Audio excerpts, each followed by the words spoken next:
Yep, it's that time again. So it's been about a year since my last Evangelion review, and I've kind of just had this figure lying around since then. And I figured it's about time, after all the Godzilla and Transformer stuff I've been reviewing, why not review this guy, or girl, whatever you prefer.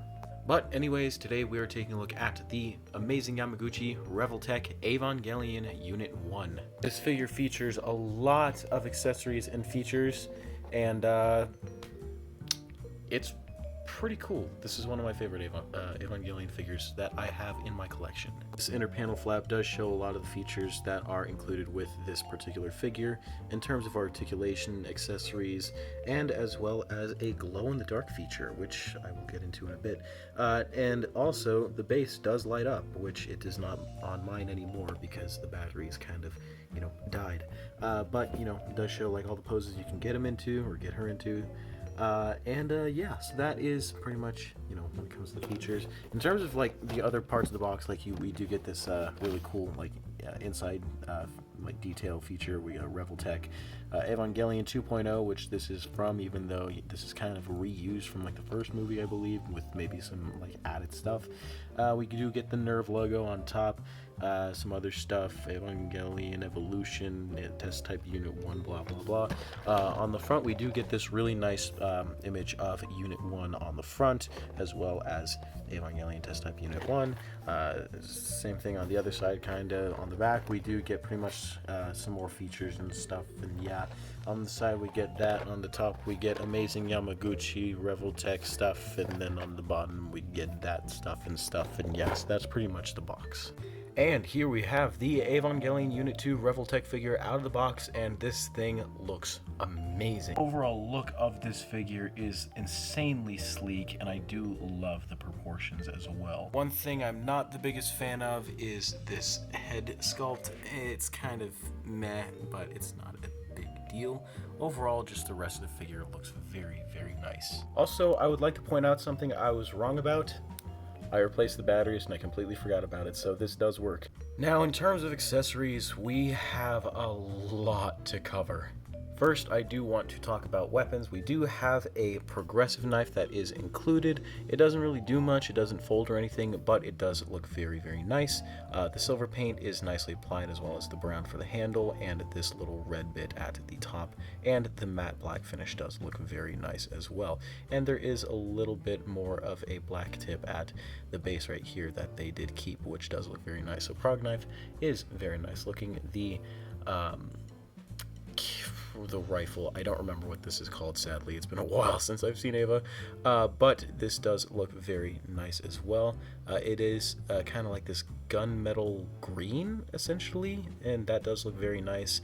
We do get some more nicely painted details as well. The gray right up here does look very nice. My camera's having a hard time focusing for some reason. The barrel is nicely painted as well, and I dropped it. And then we also do get this like little orange like area, like strip right here, I guess. But yeah, that does look very, very nice as well. Now the figure did come with this, and this is supposed to be an action base, but it doesn't work with the figure because these are too these pegs are too big. So I don't know what these are supposed to be used for. So this is kind of useless, I guess, but yeah, so don't need that, I guess. We also do get, I'm going to cover the angel parts now, so we do get in this universe, I believe it was the fourth angel, but in the first universe, it was the third angel. But I think this is Sachiel? If I'm wrong, please correct me in the comments, but this is a pretty cool accessory. The paintwork on the eyes is, I think, my favorite part of this, because it just has that really cool glow to it. And that's kind of like the second head that was growing out of it, and then like this is the first head, which was damaged after it got, blasted by nuclear energy. And then kind of the blood splatter effect. I really like how that came out. One cool thing I would like to mention as well, like this little spike right here was part of this, and it can like kind of fit over, which is pretty cool. Not entirely, but you know, it's a inclusion. The other thing is this can come separately from this little base right here, which I will get to in a second. But you do have like the electronics section back here. These do take LR44 batteries, I'm pretty sure. And the on and off switch right there is at the back, so you can just flip it on and that just glows. And then another thing is we do get this arm right here, which basically there's two ports, so you can just kind of port them into the back like so. I just kind of push this in if I'm doing this correctly. But you kind of push it in like that. There we go. And it kind of acts as an arm, and that looks kind of cool, I guess, if you want to prop it up against like the back or something, like the Ava's like pinning it up against the wall. And another cool thing is about this little arm is it has this peg right here, which is actually for I believe that, yeah, these hands, these grabbing hands, and you just kind of peg it in to that little thing, so it's like he's grabbing the arms and, you know, breaking it like in that one scene. It doesn't want to go in very well because these ports are very tight and I don't want to risk breaking it. But this does have articulation as well. It is on a Revoltech type style, like elbow joint, I guess, but it can shift, and it is on a ratchet on both sides, so it is double jointed at that area, which is pretty nice. And the overall sculpt to this is pretty good, except for that ugly little pin, which is there for reasons. The blood base is very nice looking as well. It is this red clear plastic, and it does look very, very nice in my opinion. I am a huge sucker for clear plastic in terms of looks, not really in terms of handling, but it does look very nice. And we do get these pegs right here that will go into the little peg slots right there and there, and just tab it in so you have access to the switch. So that is pretty much the base right there. This right here is actually part of this accessory. This is like the open mouth head that you have, but this is meant for it. So basically what you do is you just like take it and you pop it into the eye, and then, oh wait, no, am I doing this correctly? Oh no, you pop it into here, like into this little groove, and it just kind of like goes inside like that, so it kind of acts as like that one scene. But you have that, and that looks really, really cool in my opinion. I love the blood splatter effect, and you can just like replace with the other head. And then right here we have the umbilical cable, which does come in two parts, the bendy wire and the actual you know, plug-in part itself, but it is on bendy wire and you can do whatever you want with it, so that is a very nice inclusion, and that's what I was talking about.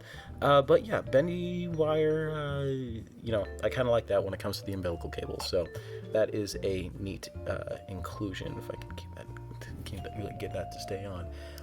And then we have the hands.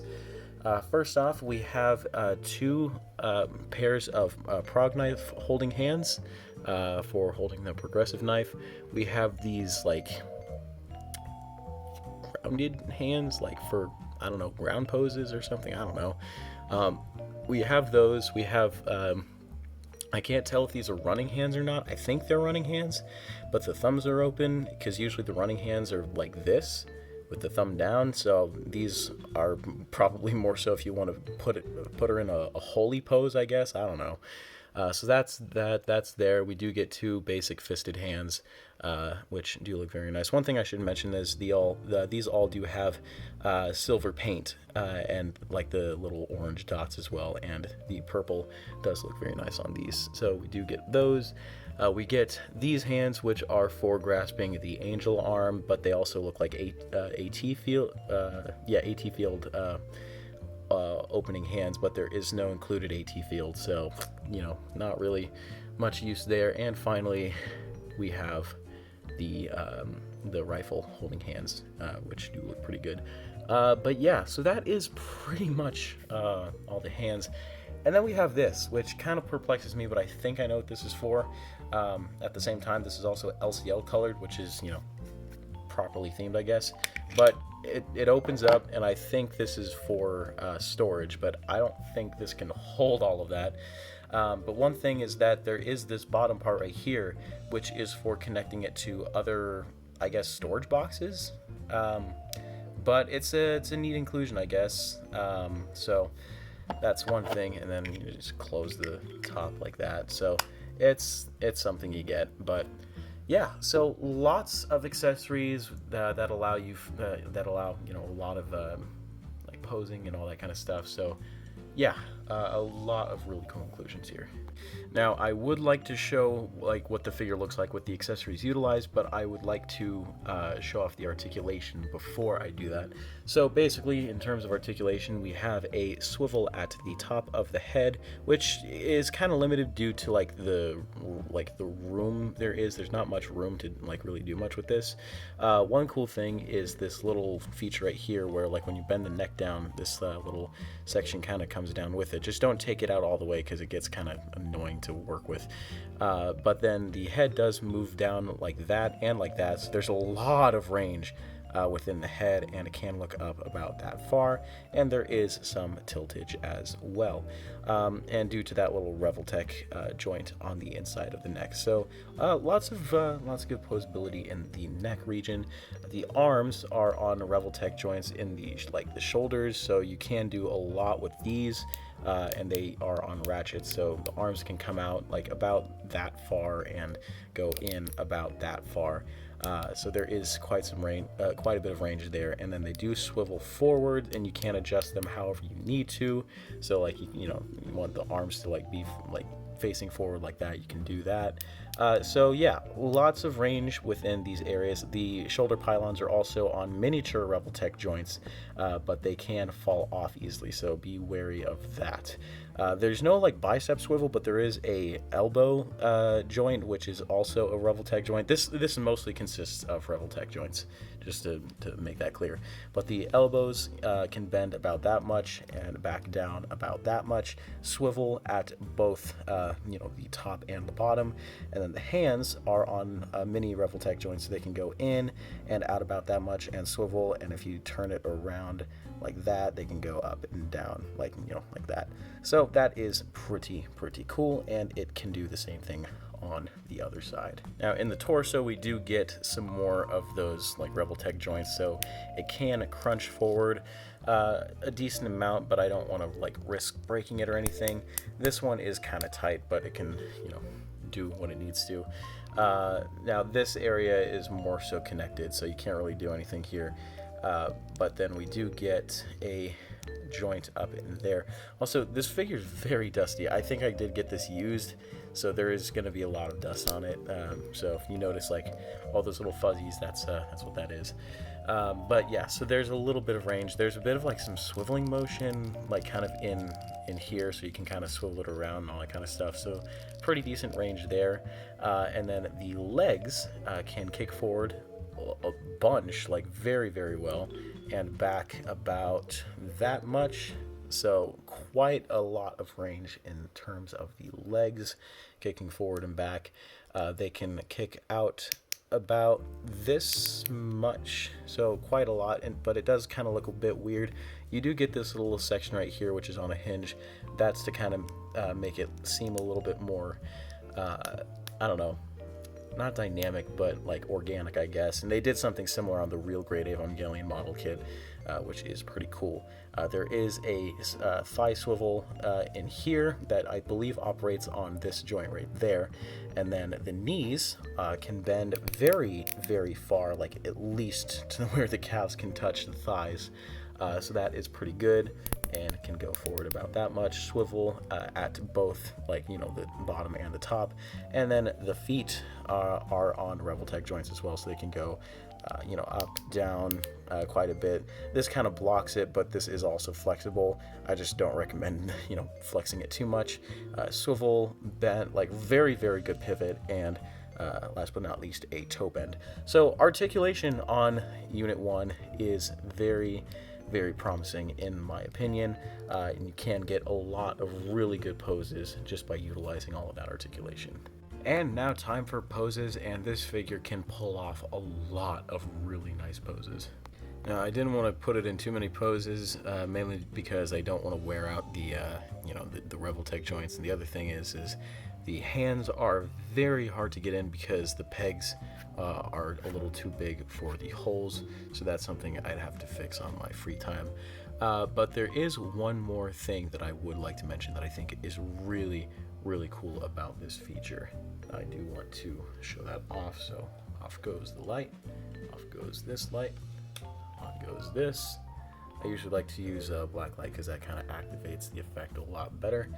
And there we go. That looks, it's a little darker than what I'd like it to be.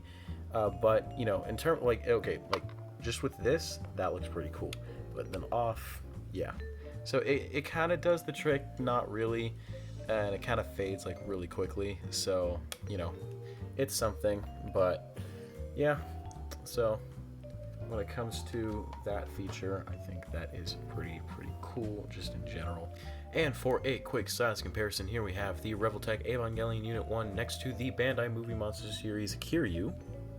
Here we have him next to his Hideaki Anno creation counterpart Shin Godzilla from Bandai Movie Monster Series. And the last Evangelion figure I reviewed, the Robot Spirits Evangelion Unit 1. And they are, I don't know, this one is definitely a lot bigger than this figure, but they are, I guess, close to similar scale. And for my final comments on this figure, I think this is actually, pretty decent. I got this figure for around $40, $45. And so, with that price in mind and considering the amount of stuff that this figure comes with, it may not be a perfect figure, but it comes with a lot of features and a lot of accessories. And I think in those terms, it is pretty worth it in my opinion. But yeah, so a lot of features. The articulation is great. The one thing about the articulation to keep in mind though, is it is very specific the way you need to do it. You have to make sure that the Revoltech joints are in the right positions before you move them like forward or up and down, because if you don't, then you will risk breaking it. And that's because you have to make sure that when you're looking at the joint, you have to make sure that there's the rotation line in view, and so you want to rotate based on where the rotation line is. If that's not in sight and you're just pushing it and it's not moving, that means you're about to break it. So Revoltech is very specific when it comes to the way you move the joints, so just be cautious of that and just be careful on how you work with it. But overall, articulation's great. The amount of accessories is amazing. I love the action-based feature. I love how it lights up. I like the glow-in-the-dark feature, although the paint that they use for it is not too great, so it doesn't really do the best job of glowing in the dark. But you do have a lot of options when it comes to displaying the figure, and that's really all that matters to me. And I think I'm going to keep it in this configuration from now on. But anyways, guys, that is about it for this review. I hope you all enjoyed. Please like, comment, and subscribe, and I will see you guys in the next